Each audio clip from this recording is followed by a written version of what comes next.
تلاوت کوا ټولو کې تیز زیات اثر کوونکی څیز په زړه باندې هغه تلاوت دی. بعضې ملګري وایي زه تلاوت کوم زړه مې نه نرمېږي، بیا تلاوت اورا چې کولو سره دې زړه نه نرمېږي نو وایې اورا اورېدو سره به دې نرم شي. داسې قاري واوره چې هغه قرآن ښایسته وایي، خوش اوازۍ کې وایي، هغه به ستا زړه کې راویږي او ستا زړه به نرم شي.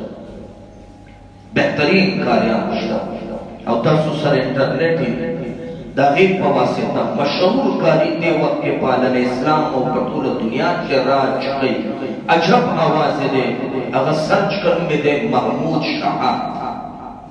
محمود شهاد دا د مصر کاري دی، دا سرچ کا او دا هر ټیم اورا زړه به دې موم کي او زړه به دې نرم کي.